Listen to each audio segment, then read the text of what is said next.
ছাত্রছাত্রীরা সবাইকে পলাশ ফিজিক্স চ্যানেলে স্বাগত। আজকের আমরা দ্বাদশ শ্রেণীর তড়িৎচুম্বকের পার্ট 9 ক্লাস করব। এই ক্লাসে আমরা চুম্বক ক্ষেত্রে আহিত কণার গতিপথ সম্পর্কে জানব। এর আগের ক্লাসে আমরা জেনেছিলাম যে একটি আধানকে চুম্বক ক্ষেত্রে গতিশীল করলে বা একটি আহিত কণাকে চুম্বক ক্ষেত্রে গতিশীল করলে তার উপর যে বল ক্রিয়া করে অর্থাৎ চুম্বক বল, তার মান F সমান হয় কিউ ভিবি সাইন থিটা, বা একে ভেক্টর হিসেবে লিখলে F ভেক্টর সমান হয় q into v cross B. এবং জেনেছিলাম যে আধানের উপর ক্রিয়াশীল চুম্বক বলের অভিমুখ F এর অভিমুখ কী হয়, F এর অভিমুখ বি ভেক্টর ও ভি ভেক্টর উভয়ের তলের সঙ্গে লম্ব হয়। আজকের আমরা কি শিখব, এগুলো আগের ক্লাসে প্রধানত আমরা জেনেছিলাম। আজকের আমরা শিখব যে একটি আহিত কণাকে চুম্বক ক্ষেত্রে গতিশীল করলে তার গতিপথ কেমন হবে। এখানে কিন্তু চুম্বক ক্ষেত্রটি আমরা সুষম চুম্বক ক্ষেত্র ধরে নেব, অর্থাৎ আজকের ক্লাসের বিষয়বস্তু হলো সুষম চুম্বক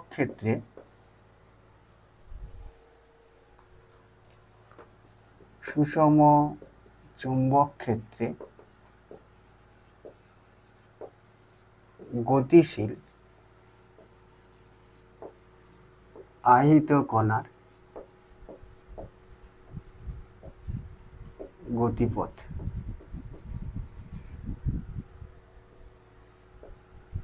গতিপথ মানে কণাটি যে পথ বরাবর যায় সেই পথ কেমন দেখতে হয়। আমরা এখানে কয়েকটি ক্ষেত্রে মানে আধানটিকে প্রথমে চুম্বক ক্ষেত্রের দিকে গতিশীল করে দেখব গতিপথ কেমন হয়, বা চুম্বক ক্ষেত্রের বিপরীত দিকে গতিশীল করে দেখব গতিপথ কেমন হয়, বা চুম্বক ক্ষেত্রের সঙ্গে লম্বভাবে গতিশীল করে দেখব গতিপথ কেমন হয়। এইভাবে বিভিন্ন দিকে, কয়েকটি নির্দিষ্ট দিকে বিশেষ করে গতিশীল করে দেখব গতিপথ কেমন হয়। তারপরে শেষে শিখব যে আধানকে কোনো একটি নির্দিষ্ট দিকে গতিশীল না করে যে কোনো দিকে ছুঁড়ে দিলে গতিপথটি কেমন হয়। তাহলে প্রথমে আমরা আজকে শিখি যে প্রথম ক্ষেত্রে কি শিখছি,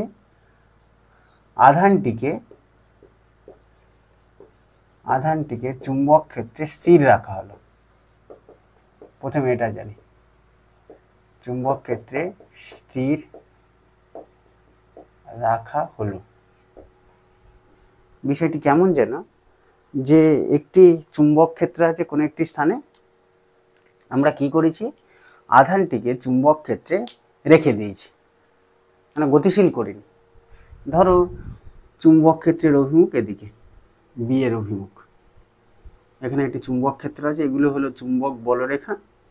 বলরেখাগুলি সব সমান্তরালভাবে আছে, মানে এখানে একটি সুষম চুম্বক ক্ষেত্র সৃষ্টি হয়েছে, বি মানে সুষম চুম্বক ক্ষেত্র। এবার এখানে একটি কিউ আধান চুম্বক ক্ষেত্রে স্থির রাখলে ওর গতিপথ কেমন হবে সেটা আমাদের বিবেচ্য বিষয়। গতিপথ কেমন হবে তার আগে আমরা বের করি যে এই কিউ মানের আহিত কণা যদি চুম্বক ক্ষেত্রে থাকে তার উপর বল ক্রিয়া করে কতটা, কারণ গতিশীল করবে কে, চুম্বক বল বা আহিত কণার উপর ক্রিয়াশীল বল।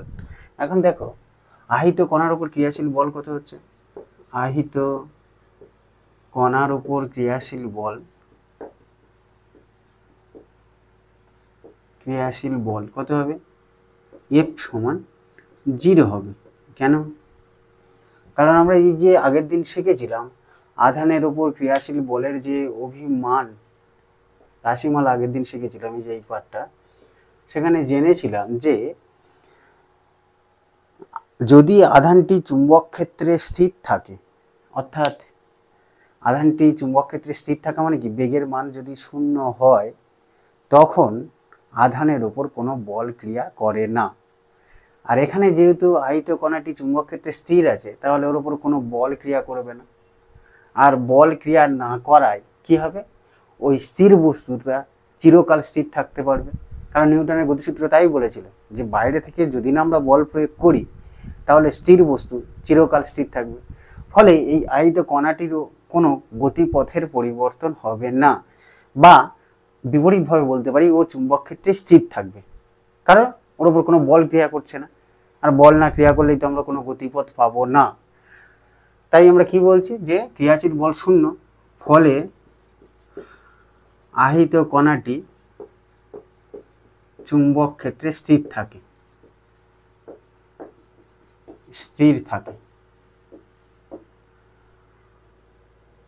কোনো গতির সৃষ্টি হয় না, তাই গতিপথও পাওয়া যায়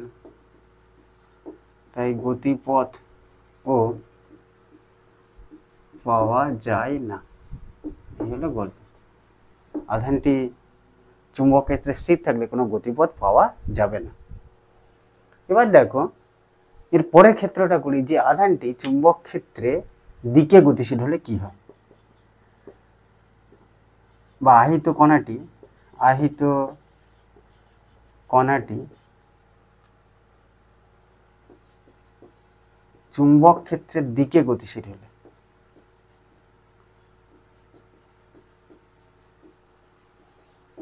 চুম্বক ক্ষেত্রের দিকে গতিশীল মানে কি, মানে ধরো চুম্বক ক্ষেত্রটা এদিকে ক্রিয়া করছে, এই যে এগুলো চুম্বক বলরেখা, কারণ কোন স্থানের চুম্বক ক্ষেত্র আমরা চুম্বক বলরেখা দ্বারা প্রকাশ করি। চুম্বক বলরেখার অভিমুখ যেদিকে, চুম্বক ক্ষেত্রের অভিমুখও কি হয়, সেদিকেই হয়। ফলে এই আধানটি চুম্বক ক্ষেত্রে, এখানে যে কেসটা করছি এবারের ক্ষেত্রটা কি, আধানটি চুম্বক ক্ষেত্রের দিকেই গতিশীল, মানে এরকম আহিত কণাটি চুম্বক ক্ষেত্রের দিকেই কোনো একটি বেগে গতিশীল, ধরো ভি বেগে গতিশীল।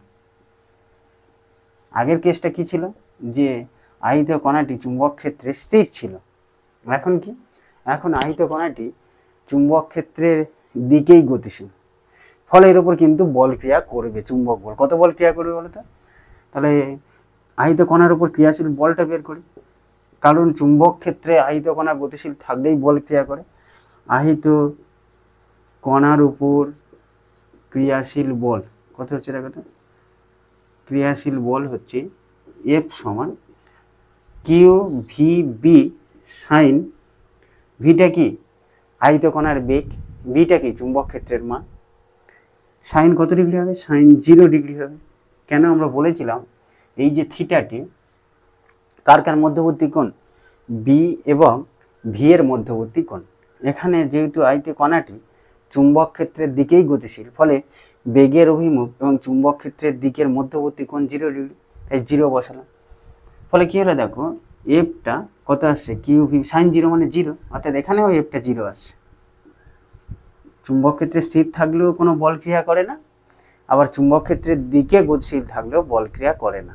তাহলে কি মনে হবে, তাহলে আগেরটার মতো আমরা মনে করতে পারি যে আধানের গতিপথ পাওয়া যাবে না, তাই তো নাকি? কিন্তু না, দেখো আগেরটা কি ছিল, আধানটি চুম্বক ক্ষেত্রে স্থির ছিল, এখানে আধানটি চুম্বক ক্ষেত্রে স্থির নয়, গতিশীল, কিন্তু চুম্বক বল ক্রিয়া করছে না। বল প্রয়োগ হলে কি হয়, গতিশীল বস্তুর উপর বল প্রয়োগ করলে কি হয়, গতির পরিবর্তন ঘটে। নিউটনের গতিসূত্রটা মনে করে দেখো, বাইরে থেকে বল যদি প্রয়োগ না করি তাহলে স্থির বস্তু চিরকাল স্থির থাকবে, আর সচল বস্তু সমবেগে সরলরেখা বরাবর চলতে থাকবে, এটা আমরা জানি। ফলে বাইরে থেকে বল না প্রয়োগ করলে এই ঘটনা, প্রয়োগ করলে কি হবে, বল বাইরে থেকে কোনো সংস্থার উপর বল প্রয়োগ করলে বস্তুর বেগের পরিবর্তন হবে, বা ত্বরণ বা মন্দন সৃষ্টি হবে, এই তো। আর বল না প্রয়োগ করলে সমবেগে সরলরেখা বরাবর চলবে।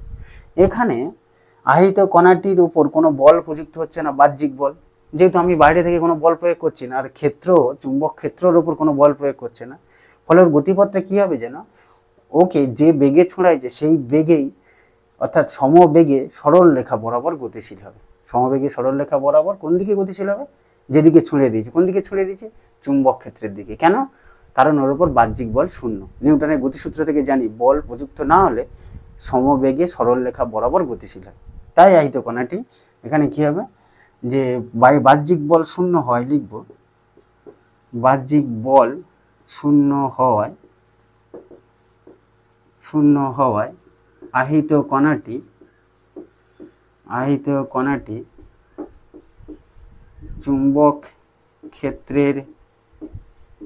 চুম্বক ক্ষেত্রের দিকে সমবেগে সরল রেখা বরাবর গতিশীল হবে, বরাবর গতিশীল হবে। নিউটনের সূত্র থেকে বলে দিতে পারছি। অর্থাৎ গতিপথটা কেমন হলে, আমাদের উদ্দেশ্য ছিল তো আহিত কণার গতিপথ বের করা, এই যে গতিপথ বের করবো বলছিলাম, তাহলে গতিপথটা কেমন হলো? দেখো গতিপথটা হলো সরল রেখা, সরল রেখা বরাবর গতিশীল হলো। আগেরটা কোনো গতিপথ পায়নি, এবারে আহিত কণাটি সরল রেখা বরাবর গতিশীল হলো। এর পরের ক্ষেত্রটা কেমন? এর পরের ক্ষেত্রটা বলছে যে আহিত কণাটি চুম্বক ক্ষেত্রের বিপরীত দিকে গতিশীল হলে, চুম্বক ক্ষেত্রের বিপরীত দিকে গতিশীল হলে, বিপরীত দিকে গতিশীল হওয়া মানে কি? মানে চুম্বক ক্ষেত্র যেদিকে আছে আহিত কণাটি তার বিপরীত দিকে গতিশীল হবে, উল্টো দিকে। বিপরীত দিকে গতিশীল হলে ক্রিয়াশীল বল কত হবে? ক্রিয়াশীল বল বের করি। আচ্ছা, বিপরীত দিকে বলতে নিশ্চয়ই বুঝতে পারলে, এখানে ছবিটা দেখো, একই ছবিতে দেখিয়ে দিচ্ছি।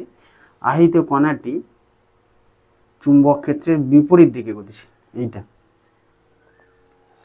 বিপরীত দিকে গতিশীল হলে ক্রিয়াশীল বল কত হচ্ছে দেখো, ক্রিয়াশীল বল কার উপর? আহিত কণার উপর, তাই না? আহিত কণার উপর ক্রিয়াশীল বল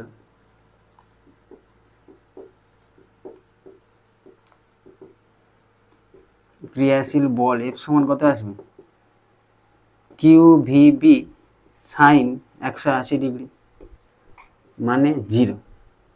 দেখো সাইন 180 ডিগ্রি মান 0, অর্থাৎ আহিত কণার উপর এক্ষেত্রেও কোনো বল ক্রিয়া করছে না। বল ক্রিয়া না করলে কি হবে? ও এই দ্বিতীয়টার মতোই আমরা বলতে পারি, ও ওই বেগে অর্থাৎ ভি বেগে সরল রেখা বরাবর গতিশীল হবে। কোন দিকে? এক্ষেত্রে আহিত কণাটি চুম্বক ক্ষেত্রের বিপরীত দিকেই গতিশীল হবে। মানে গতিপথটি কেমন হবে? ওই একই সরল রেখা হবে। আর গতির প্রকৃতি কেমন হবে? গতির প্রকৃতি সমবেগ। সমবেগ মানে কোন বেগ?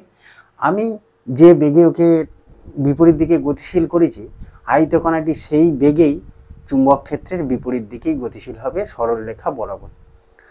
দেখো দুটোর মধ্যে তফাৎ। আগে আহিত কণাটিকে আমরা কি করেছিলাম? আহিত কণাটিকে আগে চুম্বক ক্ষেত্রের দিকে গতিশীল করেছিলাম, তাই ওর গতিপথটি সরল রেখা ছিল কিন্তু চুম্বক ক্ষেত্রের দিকে। এবার কি করেছি? চুম্বক ক্ষেত্রের বিপরীত দিকে গতিশীল করেছি, তাই ওর গতিপথটি সেই সরল রেখা হলো কিন্তু বিপরীত দিকে হলো। এবার একটু আমরা শিখবো যে আহিত কণাটিকে চুম্বক ক্ষেত্রের সঙ্গে লম্বভাবে গতিশীল করলে কেমন হয়। তিনটে ক্ষেত্রে করলাম। প্রথমে স্থির রেখেছিলাম, তারপরে চুম্বক ক্ষেত্রের দিকে গতিশীল করেছিলাম, তারপরে চুম্বক ক্ষেত্রের বিপরীত দিকে গতিশীল করেছিলাম। এবার আমরা আহিত কণাকে চুম্বক ক্ষেত্রের সঙ্গে লম্বভাবে গতিশীল করে দেখব গতিপথ কেমন হয়। মুছে দিই। এটা খুবই গুরুত্বপূর্ণ। এবার যেটা শিখব, এটা তোমাদের পরীক্ষায় অনেক ক্ষেত্রে পড়ে। শুধু তাই নয়, এই পার্টটার উপর, এই অংশটার উপর ভিত্তি করে আমাদের একটি যন্ত্র সম্পর্কে বিস্তৃত আলোচনা আছে, সেটি হলো সাইক্লোটন যন্ত্র। আমরা শিখব। তার আগে দেখি আহিত কণাকে চুম্বক ক্ষেত্রের সঙ্গে লম্বভাবে ছুঁড়লে কি হয়। এবারে ক্ষেত্রটা কি? আহিত কণাকে চুম্বক ক্ষেত্রের সঙ্গে লম্বভাবে ছোঁড়ালো, তাই তো? আহিত কণাকে চুম্বক ক্ষেত্রের সঙ্গে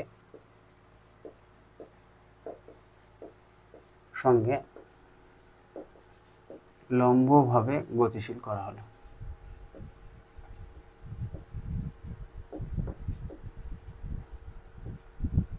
খুব গুরুত্বপূর্ণ একটি বিষয় এটা। এখান থেকে প্রচুর এমসিকিউতে প্রশ্ন আছে, ছোট প্রশ্ন আছে এই পার্টটা থেকে, এই পুরো অংশটা থেকে। অর্থাৎ আগের দিনের ক্লাস যেটা শিখেছিলাম পার্ট 8-এর ক্লাস আর পার্ট 9-এর ক্লাস থেকে দেখবে প্রচুর প্রশ্ন আছে আহিত কণার উপর ক্রিয়াশীল বল থেকে। আচ্ছা, তার আগে বলো, চুম্বক ক্ষেত্রের সঙ্গে লম্বভাবে ছুটছি, বিষয়টি কেমন হয় দেখো।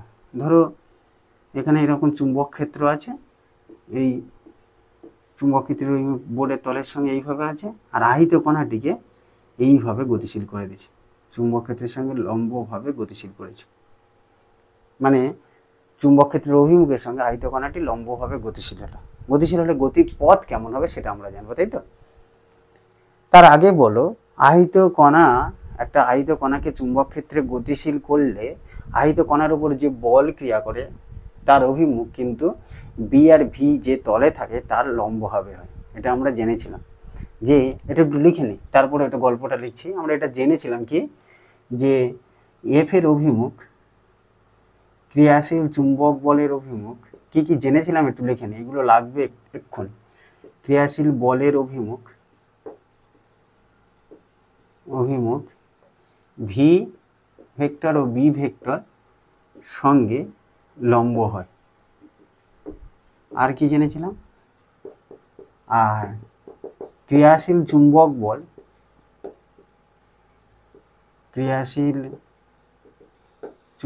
বল আহিত কণার বেগের মান পরিবর্তন করতে পারে না। আগের দিন পড়েছিলাম, আগের ক্লাসে, পরিবর্তন করতে পারে না। আহিত কণা চুম্বক বলটা এফটা আহিত কণার উপর যে বলটা ক্রিয়া করছে সেটা বেগের মানের পরিবর্তন করতে পারে না। কি করে? দিক পরিবর্তন করে, কেবলমাত্র দিক পরিবর্তন করে। এটা আমরা জেনেছিলাম আগে, তাই তো? মানে এই যে এফটা কণার উপর ক্রিয়া করছে, সেই বলের প্রভাবে, চুম্বক বলের প্রভাবে ওর বেগের কোনো পরিবর্তন, মানে বেগের মানের কোনো পরিবর্তন হয় না, কেবলমাত্র দিকের পরিবর্তন হয়। এখন দেখো, আমরা এখন কি শিখব, যে আহিত কণাকে চুম্বক ক্ষেত্রের সঙ্গে লম্বভাবে গতিশীল করলে কি হচ্ছে। দেখো, লম্বভাবে গতিশীল করলে আহিত কণার উপর ক্রিয়াশীল বল কত? আহিত কণার উপর ক্রিয়াশীল বল এফ সমান কত আসবে? এফ সমান আসবে কিউ ভিবি সাইন 90 ডিগ্রি। যেহেতু আধানটিকে চুম্বক ক্ষেত্রের সঙ্গে লম্বভাবে গতিশীল করেছে, অর্থাৎ ক্রিয়াশীল বল হচ্ছে, দেখো, কিউ ভিবি। কি হবে যেন, আহিত কণাকে চুম্বক ক্ষেত্রের সঙ্গে লম্বভাবে গতিশীল করলে এই যে বলটা ক্রিয়া করলো, এই বলের অভিমুখ আবার কি হবে? বি আর ভি যে তলে থাকবে তার লম্ব দিকে হবে, আমরা জানি। ফলে দেখো, এখানে বিটা এই তলে আছে, ভিটা এই তলে আছে, ফলে এর লম্ব দিক কেমন হবে? এর লম্ব দিক মানে এদিকে হবে ক্রিয়াশীল বলের অভিমুখ। আবার এটা জানলাম, এদিকে মানে এই বোর্ডের তলের সঙ্গে লম্বভাবে তোমাদের দিকে হবে। আবার এটা জানলাম যে এই যে বলটা ক্রিয়া করছে এফ সমান কত? Q v B. এই বল ওর বেগের মান পরিবর্তন করতে পারে না, কিন্তু দিক পরিবর্তন করে। আর দিক পরিবর্তন করে কি, যে কোনো দিক পরিবর্তন করলে হবে না, দিকটা, বেগের দিক এমনভাবে পরিবর্তন করতে পারবে যাতে এফটা কিন্তু সর্বদা, এফ মানে কি, চুম্বক বলটা সর্বদা যেন এফ আর ভি এর সঙ্গে লম্ব হয়। তাই এই দুটো শর্ত পালন করতে গেলে, অর্থাৎ এফ আর ভি পরস্পর লম্ব হতে গেলে আর বেগের অভিমুখ পরিবর্তন করতে হলে, এই দুটো শর্ত একসঙ্গে পালিত করতে হলে ওকে বৃত্তাকার পথেই ঘুরতে হবে। কেন? কারণ বৃত্তাকার পথে যদি ও আবর্তন করে, তাহলে দেখব বৃত্তাকার পথের প্রতিটি বিন্দুতে কি হয়, প্রতিটি বিন্দুতে এফ ভি এবং বি, এই যে এফ ভি এবং বি পরস্পরের সঙ্গে লম্বভাবে থাকছে। আর বৃত্তাকার পথে যদি একই দ্রুতিতে ঘোরে, একই স্পিডে ঘোরে, বেগের মানটা একই থাকবে, কিন্তু আমরা জানি প্রত্যেক মুহূর্তে দিক পাল্টে যায়। এই দুটো শর্ত পালন করার জন্য ওকে বৃত্তাকার পথেই ঘুরতে হবে।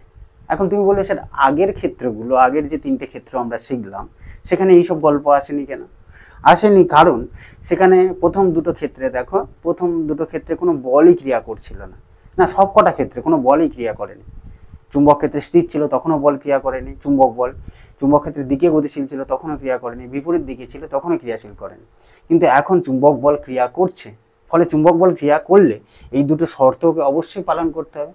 আর এই দুটো শর্ত পালন করতে হলে দেখবে ওর একমাত্র উপায় হচ্ছে লম্ব বৃত্তাকার পথে আবর্তন করা চুম্বক ক্ষেত্রের সঙ্গে। না হলে ওই দুটো শর্ত কোনোভাবেই পালন করতে পারবে না।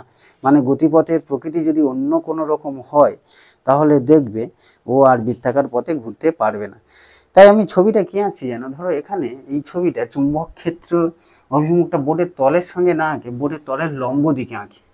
মানে কেমন, ধরো এখানে একটা চুম্বক ক্ষেত্র আছে, এই জায়গাটায় পুরো অঞ্চলে যে চুম্বক ক্ষেত্রের অভিমুখটা ডট দিয়ে দেখালাম, মনে আছে ডট কথার অর্থ আমরা বুঝেছিলাম যে এই জায়গাটা একটি সুষম চুম্বক ক্ষেত্র আছে এবং এর অভিমুখ বোর্ডের তলের সঙ্গে লম্ব হবে, ডট আর ক্রস হলে লম্ব হবে, এটা বাইরের দিকে হবে। আর ক্রস দিলে এখানে যদি ক্রস চিহ্ন দিতাম আর গোল দিতাম তখন কি বুঝতে, মানে এরকম দিতাম যে এখানে একটা চুম্বক ক্ষেত্র আছে যার অভিমুখ বোর্ডের তলের সঙ্গে লম্ব হবে ভিতরের দিকে, কিন্তু এখানে বাইরের দিকে। আর আমরা কি করেছি, আহিত কণাটিকে চুম্বক ক্ষেত্রের সঙ্গে এইভাবে ছুঁড়ে দিয়েছি ভি বেগে, দিলে কি বললাম, ও বৃত্তাকার পথে ঘুরবে। দেখো বৃত্তাকার পথে ঘুরলে কি হয়, আমি আগে থেকে কক্ষপথটা বৃত্তাকার ধরে নিচ্ছি যে এরকমভাবে ছুঁড়ে দিলে ও বৃত্তাকার পথে আবর্তন করতে থাকে। দেখো ধরো আমরা এই জায়গাটায় ছুঁড়েছি এরকমভাবে ভি বেগে, তাই তো। ভি এর অভিমুখ কোন দিকে হলো, এদিকে। আচ্ছা, বি এর অভিমুখ কোন দিকে, বোর্ডের তলের সঙ্গে লম্বভাবে বাইরের দিকে। ফলে দেখো এই হচ্ছে বি এর অভিমুখ, এই ভি এর অভিমুখ, এফ এর অভিমুখ কী হবে, এদের দুজনের সঙ্গে লম্ব হবে, এফ এর অভিমুখ দেখবে এরকম হবে, এই বৃত্তাকার পথের কেন্দ্রের দিকে হবে। দেখো দেখো তিনটে লম্বভাবে থাকছে, এই এটা বি এর অভিমুখ, এটা এফ এর অভিমুখ, এটা ভি এর অভিমুখ। আগের ছবিটা এফ এর অভিমুখটা এই ওপরের দিকে হয়ে যাচ্ছিলো, তাই আমি ঘুরিয়ে আঁকলাম ছবিটা। আবার দেখো কণাটি যদি ধরো পি বিন্দুতে ছিল, পি বিন্দু থেকে বৃত্তাকার পথে ঘুরতে ঘুরতে কিউ বিন্দুতে এলো, যেখানে খুশি আসতে পারে। কিউ বিন্দুতে এলে বেগের অভিমুখ কোন দিকে হবে, এদিকে।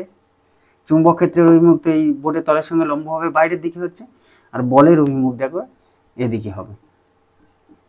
অর্থাৎ আমরা দেখতে পাচ্ছি বৃত্তাকার পথে ঘুরলে ওই তিনটে শর্তের, এই দুটো শর্তের প্রথম শর্তটা পালিত হয়ে যাচ্ছে। কোন শর্ত, যে এফ ভি ও বি পরস্পরের সঙ্গে গতিপথের প্রতিটি বিন্দুতে লম্ব থাকছে। আর কি হচ্ছে, আর বৃত্তাকার পথে ঘোরার জন্য প্রত্যেক বিন্দুতে বেগের অভিমুখ পাল্টে যাচ্ছে। আর আমরা জানি বেগের মান পাল্টালেও বেগ পাল্টায়, অভিমুখ পাল্টালেও বেগ পাল্টায়। ফলে বৃত্তাকার পথে ঘোরার জন্য বেগ প্রত্যেক বিন্দুতে পরিবর্তিত হচ্ছে, কিন্তু বেগের মান পাল্টাচ্ছে না। আর আমরা এটাও জানি চুম্বক বল বেগের মান পাল্টাতে পারে না। অর্থাৎ সবকটা শর্ত পালন করার জন্যই ওকে বৃত্তাকার পথে আবর্তন করতে হচ্ছে। আমরা এই যুক্তিটাই দেব যে এই দুটো শর্ত পালন করার জন্য ওকে বৃত্তাকার পথেই ঘুরতে হবে, কারণ বৃত্তাকার পথে ঘুরলে ওর প্রত্যেক বিন্দুতে এফ ভি আর বি লম্ব থাকে, আর বেগের মান পাল্টায় না, দিকটা পরিবর্তন হয়। আর দিকটা দেখো এমনভাবে পাল্টাচ্ছে যাতে সর্বদা তিনটেই লম্ব থাকছে। অর্থাৎ আমরা কি বলবো, যে আহিত কণাটি চুম্বক ক্ষেত্রের সঙ্গে লম্বভাবে গতিশীল করলে, আহিত কণাটিকে চুম্বক ক্ষেত্রের সঙ্গে লম্বভাবে গতিশীল করলে গতিপথ বৃত্তাকার হয়। কারণ বৃত্তাকার হয় কেন, কারণ সেক্ষেত্রে গতিপথের প্রতিটি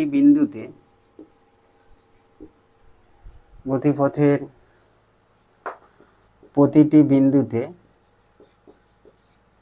বেগের মান অপরিবর্তিত থাকলেও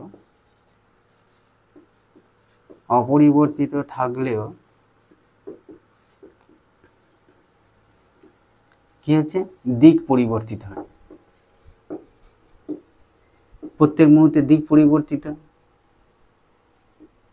পরিবর্তিত হয়। আর দিক এমনভাবে পরিবর্তিত হয়, দিকের অভিমুখ কোনটা, চুম্বক বলের অভিমুখ, তাই না।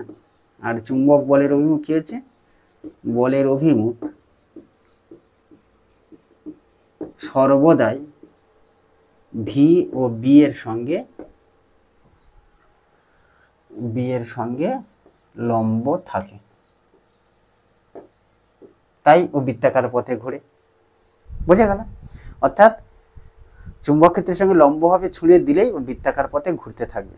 আমাদের এখানে তো বুঝে গেলাম গতিপথ কেমন হবে। এখন তোমাদের প্রশ্নে বলবে যে একটা আহিত কণাকে চুম্বক ক্ষেত্রের সঙ্গে লম্বভাবে যে ছোঁড়া হলো, ছুঁড়লে তো বৃত্তাকার পথে ঘোরে, বলো কত ব্যাসার্ধের বৃত্তাকার পথে ঘুরবে, এই যে কক্ষপথটির ব্যাসার্ধ কত হবে, বা এই একবার ঘুরে আসতে তার কত সময় লাগবে, মানে পর্যায়কাল নির্ণয় করো।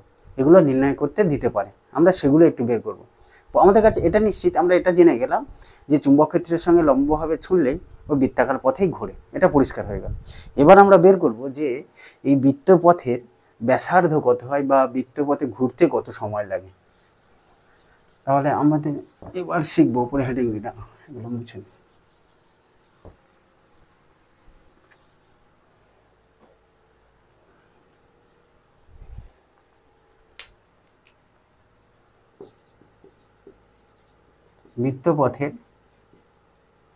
বৃত্তাকার পথের লিখে সুন্দর করে, বৃত্তাকার পথের ব্যাসার্ধ কত হবে? দেখো এটা পরিষ্কার হয়ে গেলে যে বৃত্তাকার পথে ঘুরে, আর আমরা এটাও জানি যে একটা আহিত কণা বৃত্তাকার পথে বা কোনো কণা বৃত্তাকার পথে তখনই ঘুরবে, আর ঘুরতে গেলেই ওর একটা বলের প্রয়োজন হবে, যেটাকে আমরা বলি অভিকেন্দ্র বল। কাউকে না কাউকে অভিকেন্দ্র বল সরবরাহ করতে হবে। এখানে কেউ অভিকেন্দ্র বল সরবরাহ করছে না, এই চুম্বক বলটা দেখো, কারণ চুম্বক বলের অভিমুখ সর্বদাই বৃত্তাকার পথের কেন্দ্রের দিকে হচ্ছে। এক্ষেত্রে ওই চুম্বক বলটায় অভিকেন্দ্রে বা চুম্বক বলের অভিমুখ কেন্দ্রাভিমুখী হয়ে ওকে বৃত্তাকার পথে ঘোরাচ্ছে। আমাদের যদি প্রশ্ন করে যে আহিত কণাকে বৃত্তাকার পথে আবর্তন করাচ্ছে কোন বল, কারণ আমরা জানি বৃত্তাকার পথে ঘুরতে গেলেই কেউ না কেউ ওকে বৃত্তাকার পথে ঘোরায়। যেমন আমরা যখন পড়েছিলাম মহাকর্ষে, পৃথিবী সূর্যের চারিদিকে কোন বলের প্রভাবে ঘুরে? বৃত্তাকার পথেই তো আবর্তন করে, মহাকর্ষ বলের প্রভাবে। হ্যাঁ, কক্ষপথগুলো বৃত্তাকার ধরে নেওয়া হয়েছিল। হোক, এখানেও এই আহিত কণাটিকে বৃত্তাকার পথে ঘোরাচ্ছে কে? চুম্বক বল, তাই না? তাহলে আমরা লিখি, কি লিখবো, এটা মুছে দিই, পরিষ্কার করি বোর্ড।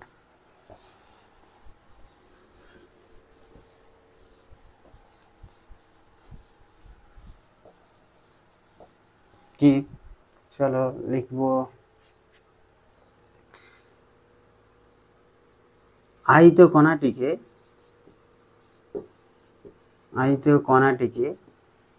বৃত্তাকার পথে আবর্তনের জন্য প্রয়োজনীয়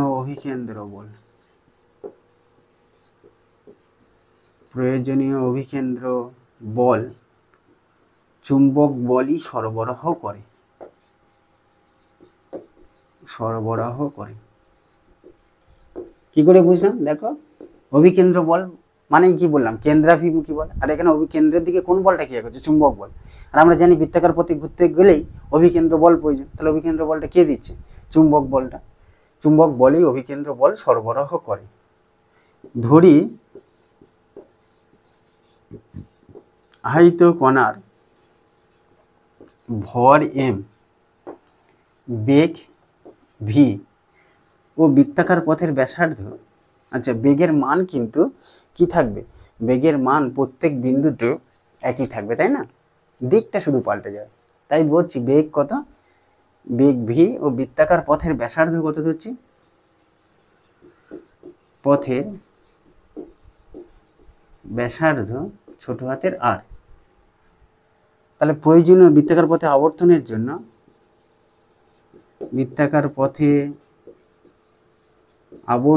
জন্য প্রয়োজনীয় অভিকেন্দ্র বল কত? অভিকেন্দ্র বল হচ্ছে mv²/r। এই বলের প্রয়োজন হচ্ছে বৃত্তাকার পথে ঘুরতে গেলে। আমরা পড়েছিলাম এটা কোথায়? বৃত্তীয় গতিতে, ক্লাস 11-এ ছিল যে বৃত্তাকার পথে ঘুরতে গেলে কত অভিকেন্দ্র বলের প্রয়োজন হয়, তার রাশিমালা আমরা প্রতিষ্ঠা করেছিলাম, mv²/r। আর এই অভিকেন্দ্র বল কে সরবরাহ করছে? এক্ষেত্রে অভিকেন্দ্র বলটা সরবরাহ করছে চুম্বক বলটা। তাই আমরা বলতে পারি যে চুম্বক বল সমান কি আসবে? অভিকেন্দ্র বল, প্রয়োজনীয় অভিকেন্দ্র বল।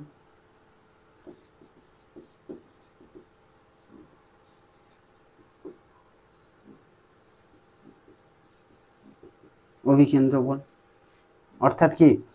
অর্থাৎ F সমান হবে mv²/r, বা এটাকে সাজিয়ে লিখলে আসবে, দেখো mv²/r সমান কত? QVB। কোথা থেকে পেলাম? এটা একটু ব্র্যাকেটের মধ্যে রাখি, মালা পরিয়ে দিলাম। কেন QV? কেন? কিউ ভিবি, কারণ আমরা জানি যে আহিত কণার ওপর ক্রিয়াশীল বল হয় কত, কিউ ভিবি। যেহেতু আহিত কণাটি কী হয়েছে, চুম্বক ক্ষেত্রের সঙ্গে লম্বভাবে গতিশীল হয়েছে, তাই ক্রিয়াশীল বল হবে কিউ ভিবি। এফ এর মান কিউ ভিবি বের করেছিলাম, তাই এম ভি স্কোয়ার আর সমান কিউ ভিবি। এখান থেকে দেখো আমরা কক্ষপথের ব্যাসার্ধ বের করে ফেলতে পারছি। কক্ষপথের ব্যাসার্ধ কত আসছে দেখো, এটা তলায় লিখলে দেখা যাবে, আর সমান হবে m v by q B. এই হলো কক্ষপথের ব্যাসার্ধ। একটা আহিত কণাকে চুম্বক ক্ষেত্রের সঙ্গে লম্বভাবে ছুঁয়ে দিলে সে যে বৃত্তাকার পথে ঘুরে তার ব্যাসার্ধ বের হয়ে যাবে। কি হবে দেখো, এম এর মান, ভি এর মান, এমটা কি আহিত কণার ভর, ভিটা বেগ, কিউটা আধান, বিটা চুম্বক ক্ষেত্রে বসিয়ে দিলে কক্ষপথের ব্যাসার্ধ চলে আসে। এই বৃত্তাকার পথের ব্যাসার্ধ বের করতে দেয়। শুধু তো বৃত্তাকার পথে ঘুরে বলে দিলে হবে না, বা গতিপথের আকৃতি বৃত্তাকার বললে হবে না, বলতে হবে ব্যাসার্ধটা কত হয়। তোমরা তো দেখতে পাচ্ছ না, আর সমান এখানে লিখে দিচ্ছি পাশে, হ্যাঁ এটা দেখা যাচ্ছে না। আর সমান কত, m v by q B. এর পরের লাইন এটা লিখতে পারি আমরা।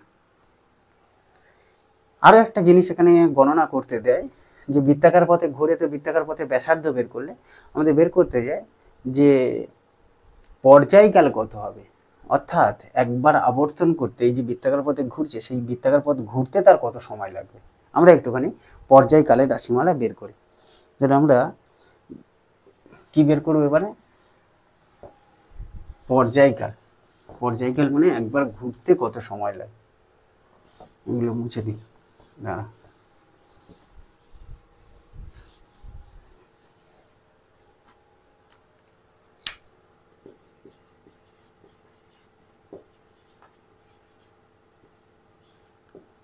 পর্যায়কাল, পর্যায়কাল কি, বৃত্তাকার পথে আবর্তনের জন্য প্রয়োজনীয় সময়, বৃত্তাকার পথে আবর্তনের জন্য প্রয়োজনীয় সময়। প্রয়োজনীয় সময়টা কি করে বের করব, টি সমান বৃত্তাকার পথের পরিধি বাই আহিত কণার বেগ, তাই তো। কেন, একবার ঘুরতে কত সময় লাগে, সময় মানে কি গতিপথের দৈর্ঘ্য বাই বেগ, আর ও বৃত্তাকার পথে ঘুরছে, তাহলে পথের দৈর্ঘ্য কত হচ্ছে 2πr বাই ভি, বসালে চলে আসবে। আর আমরা ভি এর মান বা আর এর মান এখান থেকে জানি, ভি এর মান কত আসবে দেখো, এখান থেকে বের করলে q v r by m, এখানে বসিয়ে দেবো।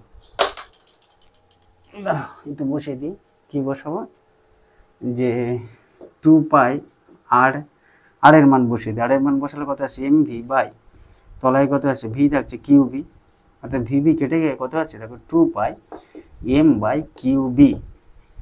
এই হলো পর্যায়কাল, মানে 2πm বাই কিউ বি হলো আহিত কণার, যে আহিত কণাটি বৃত্তাকার পথে ঘুরছে তার পর্যায়কালের রাশিমালা। এমটা কি আহিত কণার ভর, কিউটা আধান, বিটা চুম্বক ক্ষেত্রের মান। হলো আহিত কণার পর্যায়কাল, বা একে অনেকে আবর্তন কালও বলে, একই ব্যাপার, আবর্তন কালও বলে। এবার আমরা কি বের করব, পর্যায়কাল তো বের করলাম, এবার আমরা নির্ণয় করব যে কম্পাঙ্ক। কম্পাঙ্ক মানে প্রতি সেকেন্ডে কতবার করে আবর্তন করে, কম্পাঙ্ক বের করব। এই কম্পাঙ্কটা খুব গুরুত্বপূর্ণ, একে একটা বিশেষ নাম দেওয়া আছে, সেটা বলছি শেষে যে বলবো। কম্পাঙ্ক প্রতি সেকেন্ডে কতবার আবর্তন করে সেটা কি করে বের করবো, এন দ্বারা লেখা হয়। এন সমান হবে 1/t। কেন, টি হচ্ছে কি একবার আবর্তন করতে যে সময় লাগে সেটা হলো টি। তাহলে 1 সেকেন্ডে কভার করবে 1/t। একবার আবর্তন করতে ধরো x সেকেন্ড সময় লাগে, তাহলে 1 সেকেন্ডে কভার করবে 1/x না, তাই 1/t। ফলে কম্পাঙ্কটা কত আসছে দেখো, এন সমান আসছে 1/2π, এই যে টিটা বসিয়ে দিলে উল্টে যাবে 2π কিউ বি বাই এম। এটি হলো আহিত কণার যে বৃত্তাকার পথে ঘুরছে তার কম্পাঙ্কের রাশিমালা। এই কম্পাঙ্কটাকে বলা হয় সাইক্লোটন কম্পাঙ্ক। কেন সাইক্লোটন কম্পাঙ্ক, যেন আসলে এই যে সূত্রটার উপরে ভিত্তি করে একটি যন্ত্র তৈরি করা হয়েছে, যে যন্ত্রটার নাম দেওয়া হয়েছে সাইক্লোটন যন্ত্র, তাই এই কম্পাঙ্কটার নাম হলো সাইক্লোটন কম্পাঙ্ক। আমরা এই সাইক্লোটন কম্পাঙ্ক সম্পর্কে পরের ক্লাসে আরও বিস্তৃত জানবো, কারণ সেখানে আমরা সাইক্লোটন যন্ত্র সম্পর্কে জানবো। তাহলে আমরা এটুকুনি বুঝে গেলাম যে কম্পাঙ্ক, সেই কম্পাঙ্ক রাশিমালা বের করলাম, সেখান থেকে জানলাম যে এই কম্পাঙ্কটাকে সাইক্লোটন কম্পাঙ্ক বলে। আমরা পরের ক্লাসে আরো বিস্তৃতভাবে বুঝবো কেন সাইক্লোটন কম্পাঙ্ক বলে। তাহলে আহিত কণাকে চুম্বক ক্ষেত্রের সঙ্গে লম্বভাবে গতিশীল করে দিলে গতিপথ কেমন হয় সেটা আমরা বুঝে গেলাম। হলো, এর পরের ক্লাসে আমাদের আরও একটা বিষয় আছে যে আহিত কণাকে চুম্বক ক্ষেত্রের সঙ্গে যে কোনো দিকে বা যে কোনো কোণে ছুঁড়ে দিলে গতিপথ কেমন হয় সেটা জানতে হবে। আজকের ক্লাসে এই পর্যন্ত থাকলো, পরের ক্লাসে ওটি শিখবো, অর্থাৎ চুম্বক ক্ষেত্রের সঙ্গে নির্দিষ্ট দিকে না ছুঁড়ে যে কোনো দিকে ছুঁড়লে গতিপথ কেমন হবে। তাহলে পরের ক্লাসে দেখা হচ্ছে।